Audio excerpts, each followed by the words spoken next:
जय जिनेन्द्र। गाथा 87। नियम सार। मोत्तोणसल्लभावं निस्सल्ले जोदु साहु परिणमदि सोपडिकमणम् उच्चै पडिकमणमो हवे जम्हा।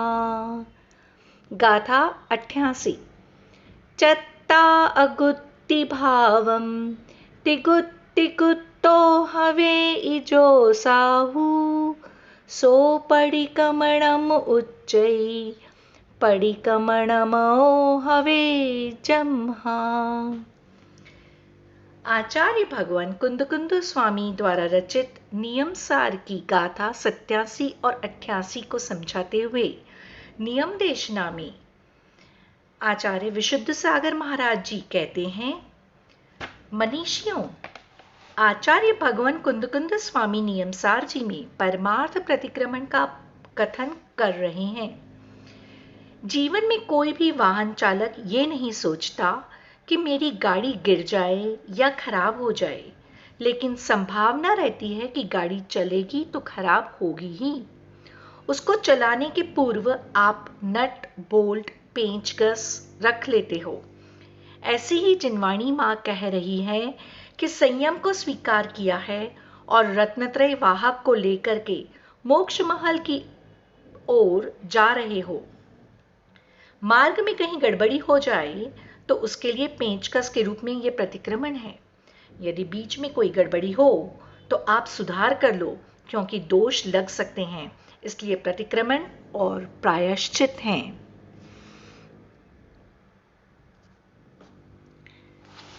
आचार्य महाराज ने कथन किया है कि कर्म रूपी कीचड़ से मुक्त होने के कारण ये आत्मा शुद्ध स्वभाव से युक्त है। ये कथन व्यवहार से है। भोज्ञानियों, मिथ्या, माया और निदान, ये 3 प्रकार के शल्य कहे गए हैं। वास्तव में ये उपचार से कथन है। जब योगी इन 3 शल्यों से रहित होता है तभी निःशल्य रूप अवस्था में स्थित हो जाता है। इन शल्यों में रहित होने पर निःशल्य स्वरूप में स्थित हो जाता है। ऐसे स्वरूप को प्राप्त करना ही वास्तविक प्रतिक्रमण है।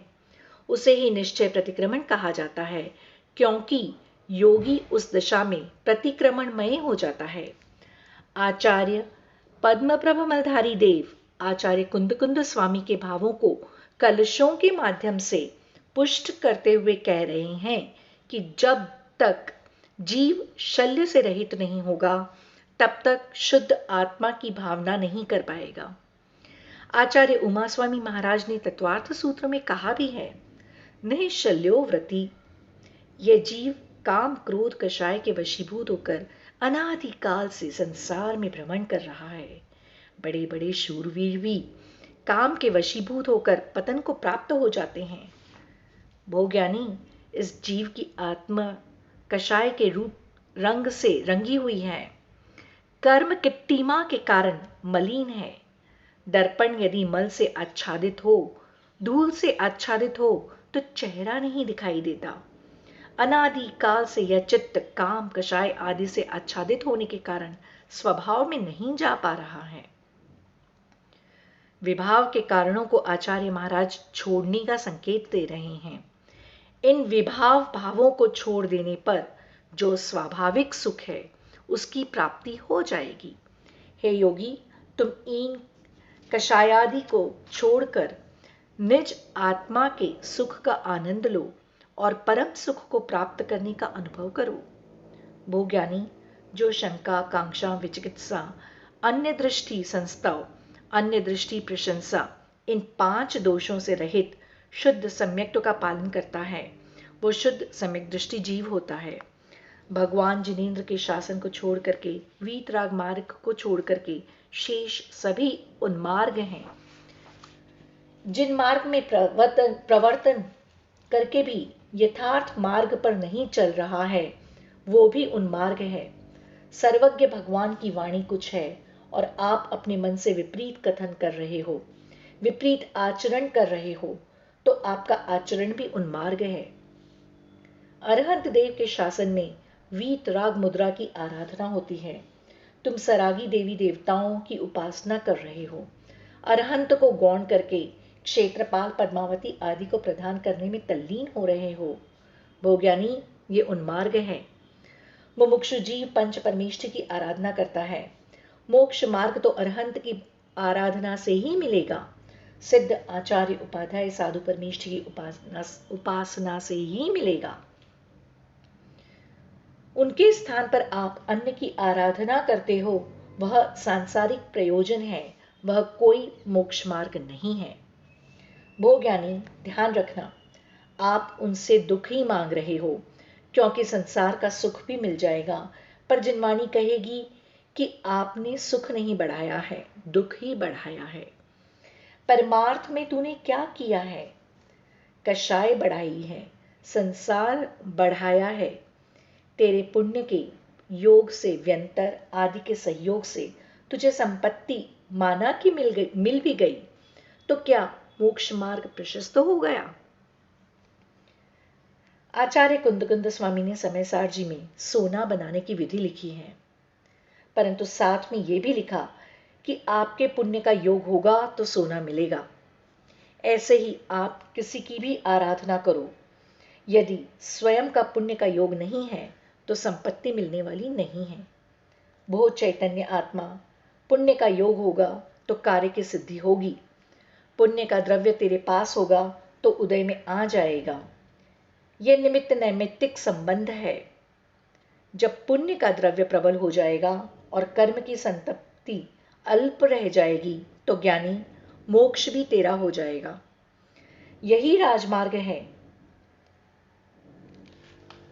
पुण्य फला अरहंता, अरिहंत पद की प्राप्ति पुण्य का फल है, और उस योग से जब आपको मोक्ष होगा तो पुण्य का द्रव्य भी क्षीण हो जाएगा।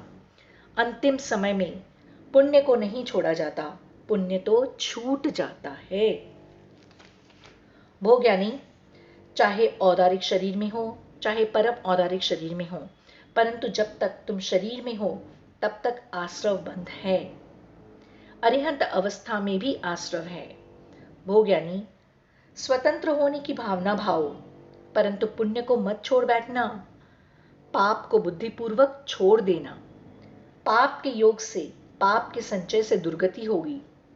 व्यक्ति सोचता है कि पाप पहले भोग लेता हूं और पुण्य का द्रव्य हमारे पास ज्यादा है तो अपन आराम से भोगते रहेंगे।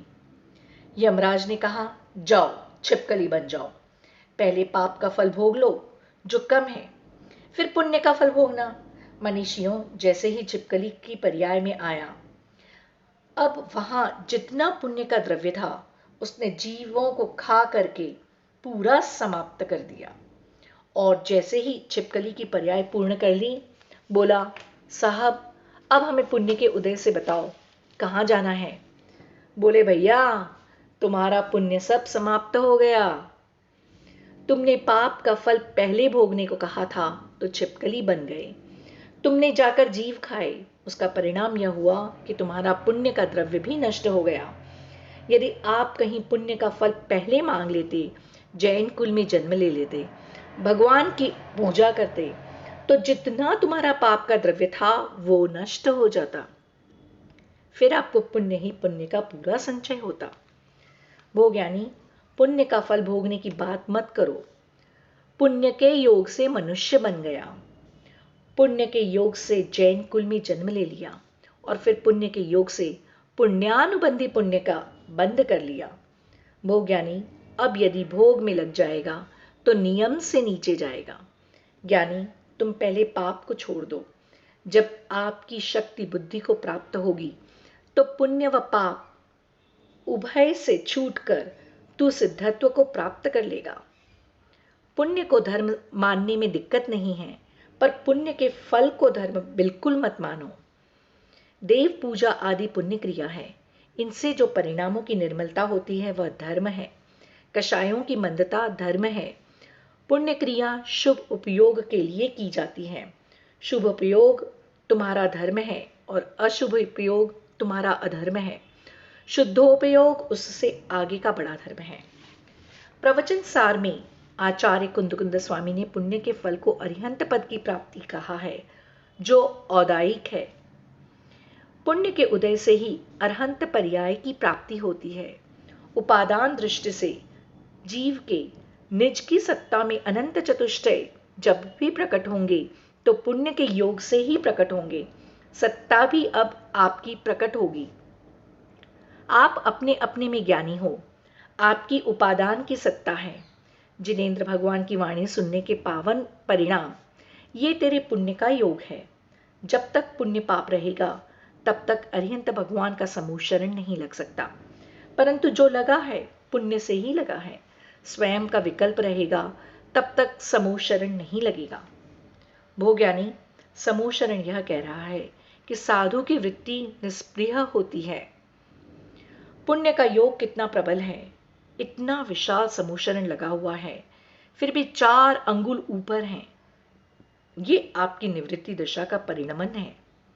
ये ध्यान रखना, प्रवृत्ति व निवृत्ति युगपत होती है।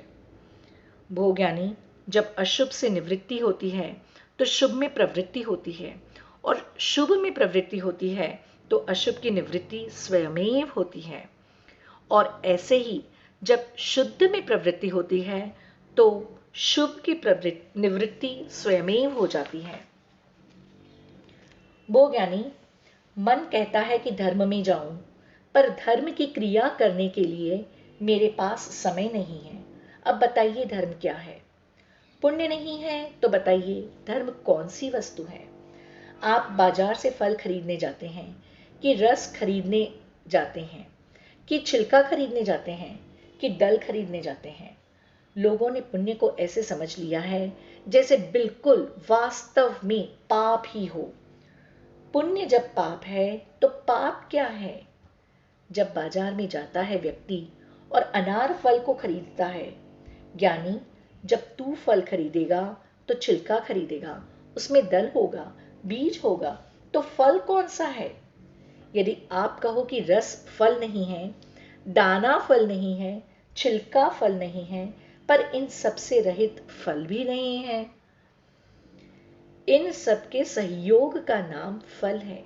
इसी प्रकार से पुण्य क्रिया धर्म नहीं है, परंतु पुण्य क्रिया के बिना धर्म होता भी नहीं है। बात को समझना। ये छिलके आदि फल नहीं है, रस नहीं है, पर इन सब के बिना रस होता भी नहीं है। रस तो रस है, छिलका छिलका है, दाना दाना है, बीज बीज है। ऐसे ही क्रिया तो क्रिया है, धर्म धर्म है, परंतु धर्म क्रिया के अंदर है, क्रिया धर्म नहीं है। भोज्ञानी, आप यहां पर आए, स्वाध्याय सुन रहे हैं, जिनवाणी सुन रहे हैं, पुण्य चल रहा है, पुण्य क्रिया चल रही है। ये स्वाध्याय की पुण्य क्रिया में जो हमारे कषायों की मंदता आ रही है, इसका नाम धर्म है। हमारे परिणामों में निर्मलता आ रही है, इसका नाम धर्म है। जो क्रिया चल रही है वो पुण्य आश्रव है। भोज्ञानी, कषायों की मंदता के बिना धर्म प्रारंभ होगा नहीं, और जब पूर्ण धर्म की बात आएगी तो तू अकषाय भाव को प्राप्त करेगा। परंतु मार्ग मार्ग है और मार्गी मार्गी है। ये रत्नत्रय मार्ग है और रत्नत्रय से युक्त मोक्ष मार्गी है। वो ही यथार्थ धर्म है। उस धर्म के लिए इस धर्म की आवश्यकता है। सम्यक्त्व के बिना धर्म नहीं होगा, पुण्य होगा। सम्यक्त्व के अभाव में जो भी आप पूजन पाठ करोगे वो मात्र पुण्याश्रव का कारण होगा। परंतु सम्यक दृष्टि जो भी क्रिया करे उसकी पुण्य क्रिया भी कर्म निर्जरा का हेतु बनेगी। इसलिए मिथ्या दृष्टि जीव का शुभाश्रव संसार सुखों का ही हेतु है। सम्यक दृष्टि जीव का शुभाश्रव परंपरा से मोक्ष का हेतु है। भोज्ञानी, आगम में प्रवचन उसे कहा है जिससे सम्यक्त्व में वृद्धि हो। यदि आप कहीं के उदाहरण खोज कर लाए हो तो जिसकी वहां दृष्टि नहीं थी उसकी दृष्टि वहां पहुंच गई तो सोचेगा कि अरे वो पुस्तक तो हमें भी पढ़ना चाहिए। उसके अंदर श्रद्धा दौड़ गई और कहीं वो पढ़ने बैठ गया, अपने आप को नहीं संभाल सका तो मालूम चला कि जिन सूत्र को भूल करके उन्मार्ग में चला गया। आगम में इसलिए पहले ही शर्त रखी है शिष्यों से कि बेटा स्व समय का अध्ययन करो, स्व समय यानी जिनागम, पर समय यानी परागम। परागम पढ़ने के पूर्व स्व आगम का ज्ञान होना चाहिए। स्व आगम का ज्ञान नहीं है और परागम पढ़ने बैठ गए तो तुम्हारी श्रद्धा डामाडोल हो जाएगी। यदि आपको रामायण पढ़ना है तो पहले पद्म पुराण पढ़ लो, अन्यथा रावण के 10 सिर बताते रहोगे। जब तक स्व समय का ज्ञान जीव को नहीं होता और पर समय में चला गया तो उसके परिणाम सम्यक्त्व से उन्मुख हो जाते हैं। अरिहंत तीर्थंकर 100 इंद्रों से पूज्य होते हैं। ऐसे सर्वज्ञ को छोड़कर भूत प्रेतों के पांव पड़ रहे हो, कैसे पागल हो। ध्यान रखना भैया, जिन जीवों का पुण्य अति क्षीण हो चुका है, ऐसे लोग ही ऐसी आराधना करते हैं और उनकी आराधना करके व्यंतर आदि की पर्याय को प्राप्त करते हैं। वो ज्ञानी भगवान के 1008 नाम कहे गए हैं। वे प्रत्येक भगवान हमारे सर्वज्ञ हैं। सिद्धांत कहता है कि सामंजस्य बैठाओगे, पर सिद्धांत को हटा करके नहीं, सिद्धांत को रखकर। सभी प्राणियों में मैत्री भाव है, पर सम्यक्त्व का अभाव करके नहीं। जो मिथ्यात्व में जी रहा था उसको निकाल करके तुमने सन्मार्ग पर रख लिया और आप सामंजस्य के चक्कर में अपने सम्यक्त्व को खो बैठे। भोज्ञानी, ऐसे सामंजस्य की कोई आवश्यकता नहीं। भगवान, मुझे सम्यक्त्व सहित नरक पसंद है, सम्यक्त्व रहित मैं स्वर्ग में निवास नहीं करना चाहता हूं, क्योंकि सम्यक दृष्टि नारकी मोक्ष मार्गी है और मिथ्या दृष्टि देव संसार मार्गी है। अध्यात्म ग्रंथों में जो भी शुद्ध दशा की चर्चा है वो व्यवहार चारित्र पूर्वक ही है। आचार्य भगवान कुंद स्वामी 3 गुप्तियों से युक्त साधु की चर्चा कर रहे हैं। जो साधु मन गुप्ति, वचन गुप्ति और काय गुप्ति से युक्त हैं तथा निर्विकल्प परम समाधि से सहित हैं, वे उस अपूर्व स्वानंद का अनुभव करते हैं। यहाँ पर आचार्य भगवान तपश्चरण को कमल युक्त सरोवर की संज्ञा दे रहे हैं और अति निकट भव्य मुनिराज को सूर्य कह रहे हैं। जैसे सूर्य के निकलने पर सरोवर के कमल प्रफुल्लित हो जाते हैं, विकसित हो जाते हैं, उसी तरह मुनि के ध्यान में अवस्थित होने पर तप विकसित हो जाता है। वे अपनी तप रूपी किरणों से आत्मा रूपी कमल को विकसित कर लेते हैं। 6 डाला में दौलत राम जी ने कहा भी है, मन वचन काय की गुप्ति को ही त्रिगुप्ति कहा है। अज्ञानी जीव जितने कर्मों को लाखों वर्षों की तपस्या में खपाता है, उतने ही कर्मों की क्षपना त्रिगुप्तिधारी मुनि पल भर में ही कर देता है। यहाँ पर 6वें गुणस्थानवर्ती साधु को भी भोज्ञानी के अर्थ में नहीं लिया गया है।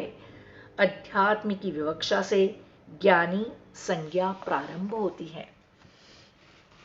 आचार्य पद्म प्रभमलधारी देव कलश के माध्यम से बताते हैं, जो ज्ञानी मन वचन और काय की विकृति की हमेशा के लिए छोड़ देते हैं और सम्यक ज्ञान रूपी परम गुप्ति को धारण करते हैं, उनका पवित्र शील होता है। जिनका मन वचन और काय की क्रिया पर पूरा नियंत्रण होता है, वे ही अपने उपयोग को शुद्ध आत्म तत्व में स्थिर कर पाते हैं। भोज्ञानी, त्रिगुप्ति के बिना शुद्ध स्थान, शुद्ध ध्यान की सिद्धि असंभव है और ध्यान की सिद्धि के बिना कर्मों की निर्जरा करना संभव नहीं है। कर्मों का अभाव हुए बिना सिद्ध पद की प्राप्ति नहीं है। आचार्य भगवान पुनः कह रहे हैं कि निश्चय प्रतिक्रमण ही शुद्धोपयोग है। जहां विकल्प है वहां द्रव्य प्रतिक्रमण है। जहां परिणति निजात्मभूत है तो भाव प्रतिक्रमण है और पूर्ण विकल्प से रहित अवस्था निश्चय प्रतिक्रमण है। निज आत्म में लीनता, इसका नाम निश्चय प्रतिक्रमण है और त्रिगुप्ति के अभाव में निश्चय प्रतिक्रमण नहीं होता है। भगवान महावीर स्वामी की जय। आचार्य भगवान कुंद स्वामी की जय। विशुद्ध सागर जी महाराज की जय।